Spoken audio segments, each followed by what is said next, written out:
world of Bloodborne is a masterpiece in every sense of the word. That's it. No reason to watch any video, not even this one. And in fact, stop everything that you're doing right this instant, take the day off and go play the game. I'll wait. Good? Now then we can begin. This video is meant as an sort of an introduction to the setting, giving you an overview and then also giving you a taste of what's going on and what is happening. I've been making this because I want to branch up into different universes, and I got especially hypes on this one since I've heard that Jacksepticeye is about to make, or at least produce, a Bloodborne movie, which has me very hyped for this, so this seems like the right time. Anyways, Bloodborne is what happens when an absolute wonderful studio like From Software takes Victorian age horror and cosmic horror and then make them have just the second comic of setting Jesus Christ have a baby, or whatever deity that you're currently ascribing to. In this setting, boundaries between science, faith and blood and the unknowable are gradually ground down and dissolved into a wonderful feeling of madness. But it is done in such a way that you don't notice it before that you are basically knee-deep in horrors from beyond the stars several hours in. The story takes place primarily in the cursed city of Yharnam, and if you look at this place with some goggles on as of what this place was like before the game, we are talking about a city so truly large and wonderful that it would be boggling the mind. The streets and the houses are interwoven in between bridges and cathedrals, and it just goes on for miles and miles, all while you're standing on terraces overlooking everything. Living in such a place and in this time, which feelings-wise is, I guess, would be Victorian England, I guess this would be what paradise would feels like. Just from the sheer beauty and the fact that every doorway and every street and every alley has wonderful gargoyles and baroque design. This tells you that in this setting, this was the undisputed seat of power and capital. However, something sinister is brewing here, and it has come to finally happen. Because while the sun sets and we awaken in this place, we're just in time for joining the hunt. For after all, what is a hunter to do than hunt? In fog-covered alleyways and cloud-shrouded spires, the howl of beast and monster starts filling the night as the moon creeps into view. Civilians who do not find themselves turning into these monsters are barring themselves in their houses, doing whatever they can to keep their minds occupied as the hunters of beasts roam the street, bathing everything in blood. This has happened at least once before. As doing the story, we are encountering a part of the city called Old Yharnam, which has been burned and sealed off due to an alleged sickness spreading. It's called the Ashen Blood, and when we get here, it's also full of beasts. The regular people of this city does not understand why this is happening, but they are thankful for the help that they are receiving from an organization called the Healing Church. Basically, in this setting and world, faith, science and government has all become tied up into one.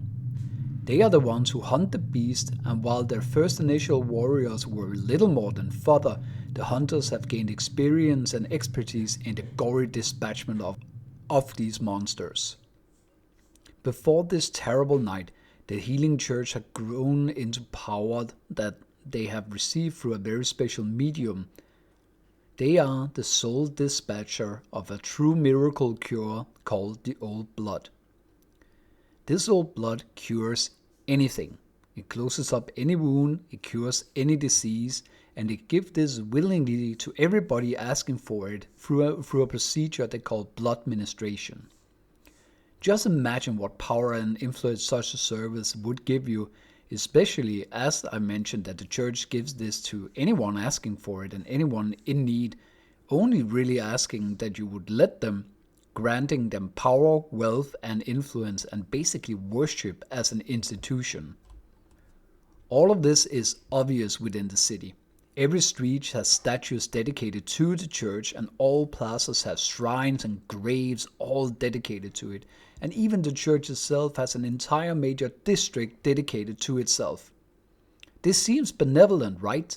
The church offers an all cure for everything, and when mysterious monsters appears to terrorize the civilians, it is the church who rallies the people and arms hunters who starts to dispatching these creatures of the night. But as you might have guessed, underneath it all, there's a terrible secret. The old blood, this miraculous substance, is the very source of the beast scourge. The blood that heals the body, yet it awakens something old and primal within humanity. Those who overindulge in it due to necessity or addiction becomes tainted into grotesque feral creatures, half man, half beast, horrors with elongated limbs, sprouting fur, and all having an insatiable hunger. The blood within them steers as the moon ascends into the sky, and the streets run red as hunters and beasts eviscerate and cleave each other apart.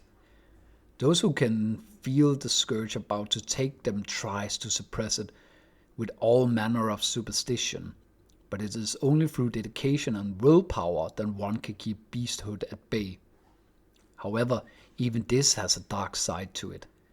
Those who will turn to beast, yet fight with every fiber of their being, end up becoming the most vicious and terrifying creatures, meaning that it is often hunters and those within the church who become monsters that slowly begins to even transcend that of beasts. And depending on what mysteries that we uncover, we start finding monsters that are more like cosmic horrors from beyond our understanding. All of this is something that we discover as we venture into the story, where we begin to uncover where the blood actually comes from. I'm not going to spoil it here unless you want some more lore about this second, but let us just say that this story is like being strapped onto a rocket shot through cosmos, and it's made out of burning sanity. The Celestial Choir, the School of Menses, and the Canehurst nobility, all of them should have feared the old blood. But along our way, we are not unarmed. In the story of Bloodborne, everything comes down to blood and bloodletting. All weapons are made and designed to rip and tear as much as possible, which is unbelievably cool because it makes up for some great design choices. But it also makes sense when you're considering that you're fighting terrible monsters. Every strike that you have to make has to count for something and has to be lethal, or at least it has to weaken the foe that you're up against. And hey, slowly draining people of blood through grievous wounds is a really good way to do that. But as all things within the game, there's even a twist to our weaponry, and that is the fact that Hunter's Workshop has coined the term trick weapons. This means that all weapons that we come across within the game are built to have a secondary way of fighting. The three starting classical weapons in our vast arsenal is the bone saw, that is initially a form of close-range, fast-paced weapon, and then suddenly it extends and becomes like a serrated longsword. While the heavy axe has a handle that can be enhanced, making it into a twirling halberd, and the super stylish, super classic cane sword becomes a stinging bladed whip. Hunters, however, have become something far more than mercenaries in employment of the people and the church. Some of them have become grim guardians bound to an endless cycle of death and resurrection through a sort of dream realm that they venture forth. Inside of this dream realm is what is referred to as the Hunter's Workshop. This workshop lies not within our traditional world, but in something called the Hunter's Dream, sort of a pale moonlit sanctuary suspended between realities. And here, a withered hunter named German offers guidance from his wheelchair, while a silent, creepy, and some find her beautiful, porcelain-skinned animated doll tends to the graves that litters this place. The dream is a place of eerie tranquility amid all of the blood-soaked horror, White lilies bloom here eternally and the moon hangs unnaturally large and luminous. Yet even this refuse carries a terrible price. Hunters who die in the waking world return here, and their memories start fraying more and more with the trauma of their deaths and the terrible insight that they gain, until the hunt consumes them entirely and they become beasts and monsters themselves. In all of this, in the middle of it, we come across one single sentence that changes everything, and that is, seek pale blood, a mysterious substance that no one that we ever encounter seems to have heard of. But as we gain insight into the cosmic part of this whole story, we come to understand what this entails, gathering and becoming something greater, or become yet another hunter trapped within bell tolls, beast howls, and the staring of the great ones. Welcome to Yharnam, good hunter. May the blood guide you.